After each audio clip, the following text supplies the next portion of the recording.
নমস্কার, সৌভাগ্য সমৃদ্ধিতে আপনাদের আরো আরেকবার স্বাগত জানাই। আপনারা দেখছেন সৌভাগ্যের সিঁড়ি দিয়ে উঠে ঠিক সমৃদ্ধির বাগানে পৌঁছে যাওয়া। হ্যাঁ, এরই নাম সৌভাগ্য সমৃদ্ধি। দর্শক বন্ধুদের বলি, কথিত আছে ব্রহ্মা, বিষ্ণু, মহেশ্বর এই তিনজনই হচ্ছেন সর্বেশ্বর্বা। তবে এর মধ্যে পুরাণ অনুযায়ী যতটুকু জানা যায়, এই বিষ্ণু বা রাম বা রামকৃষ্ণ, এই সবেরই মধ্যে বিষ্ণু অবতার অর্থাৎ কৃষ্ণের অবতার। বিষ্ণুর অবতার হচ্ছে কৃষ্ণ, রাম, যেগুলো পরপর বললাম, ঠাকুর শ্রী রামকৃষ্ণদেব। কৃষ্ণের জন্মদিন সাধারণত পালিত হয় জন্মাষ্টমীতে। তার কিছু বিরল যোগ আর তার কিছু অ্যাডভান্টেজ খুলে যেতে পারে আপনার অনেক দিনের চাওয়া কিছু ভাগ্য। কারণ এখানে এক বিশেষ নক্ষত্রের ফাংশন রয়েছে। স্বয়ং শ্রীকৃষ্ণ যেদিনকে জন্মগ্রহণ করেছিলেন, আমি ডিটেলসে বলবো আপনাদের, সেই যে নক্ষত্র, সেই নক্ষত্রই এই বছরের জন্মাষ্টমীতে রিফ্লেক্ট হচ্ছে। সেই নক্ষত্রের নাম হচ্ছে রোহিণী নক্ষত্র। তাই আর দেরি করব না, করাবো না, আর আপনাদের কি বলবো, আগ্রহ যাতে তাড়াতাড়ি মেটাতে পারি তারই চেষ্টা করব। শুনে নিন।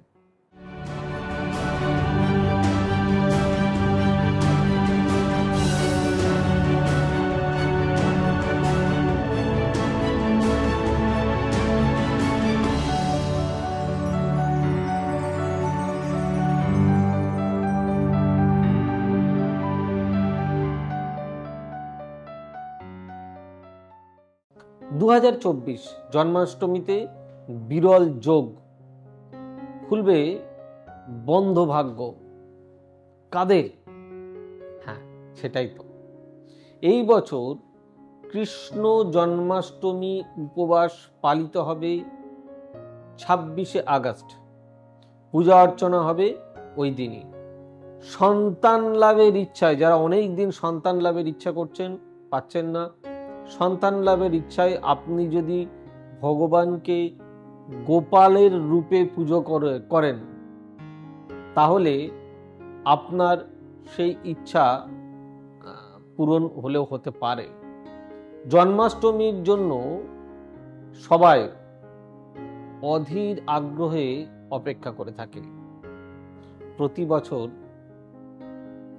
ভাদ্রপদ মাসের কৃষ্ণপক্ষের অষ্টমী তিথিতে শ্রীকৃষ্ণ জন্মাষ্টমীর পবিত্র উৎসব আমরা পালন করে থাকি। জন্মাষ্টমীর দিন মানুষ উপবাস করে এবং মধ্যরাতে লাড্ডু গোপালের জন্মদিন পালন করে। আর লাড্ডু গোপালকে এই সম্বন্ধে নিশ্চয়ই আপনাদের অবহিত করতে হবে না। এমনটা বিশ্বাস করা হয় যে আচার অনুযায়ী বাল গোপালের পুজো যদি আপনারা ঠিকঠাক করতে পারেন, যদি এর পুজো ঠিকঠাক হয়, তাহলে আপনাদের সমস্ত ধরনের ইচ্ছা পূরণ হয়। আমার মতে আমি কিছু তথ্য আপনাদেরকে দেব। সেটা হচ্ছে কৃষ্ণ জন্মাষ্টমী কখন এবং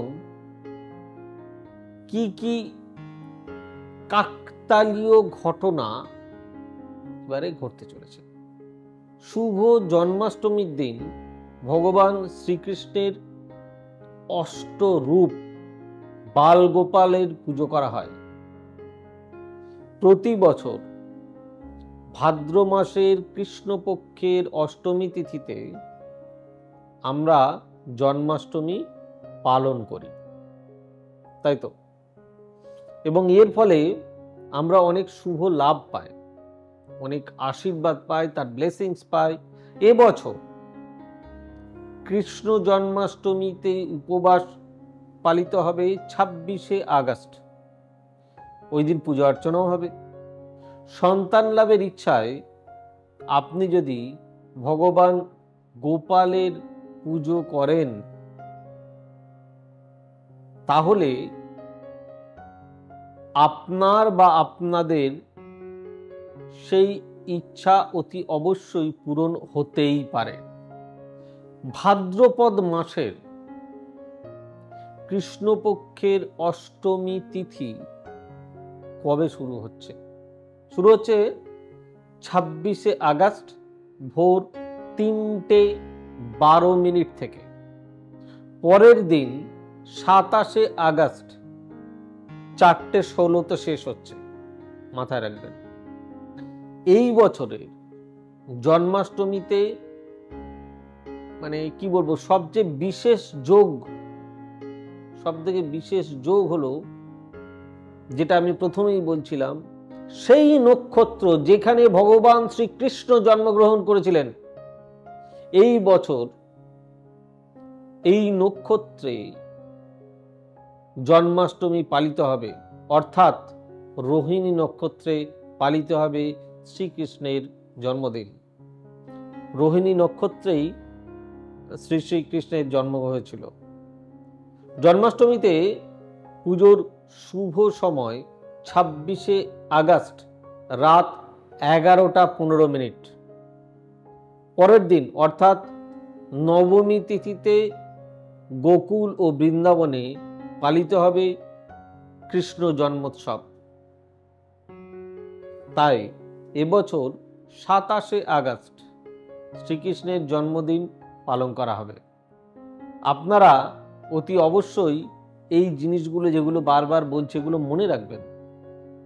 পরের দিন অর্থাৎ নবমী তিথিতে গোকুল ও বৃন্দাবনে পালিত হবে এই বিরাট শ্রীকৃষ্ণের জন্ম মহোৎসব। তাই এবছর 27শে আগস্ট ভগবান শ্রীকৃষ্ণের জন্মদিন পালন করা হবে। আশা করি আপনাদের এই অনুষ্ঠানটি নিশ্চয়ই ভালো লাগবে। যদি ভালো লাগে তাহলে প্লিজ লাইক, শেয়ার, কমেন্ট করতে ভুলবেন না প্লিজ। আর চ্যানেলটি সাবস্ক্রাইব করতে ভুলবেন না। আর আমাদের official web page www.astrosavysachi.com visit করতে ভুলবেন না। আমাদের বুকিং নাম্বার 83501226 9830240199 9830006733 9830092045 এবং যে নাম্বারটি আপনাদের সামনে স্ক্রিনিং হচ্ছে, এটি খুব সুন্দর নাম্বার 9734454545। সকলে খুব ভালো থাকুন। শ্রী শ্রীকৃষ্ণ গোপাল ঠাকুর আপনাদের সকলের মনোবাঞ্ছা পূর্ণ করুন। God bless you. Bye bye, নমস্কার। এবার থেকে সব্যসাচী ব্যানার্জিকে পাওয়া আরো সহজ। আপনারা অনলাইন বুকিং করতে পারেন একটা সুন্দর নাম্বার দিয়ে, 9734454545। আপনারা পাবেন ফেসবুক, ইউটিউব এবং ইনস্টাগ্রামে। আপনাদের চোখ থাকুক সৌভাগ্য ও সমৃদ্ধিতে। চোখ রাখতে পারেন আমার ওয়েবসাইটে www.astrosavysachi.com।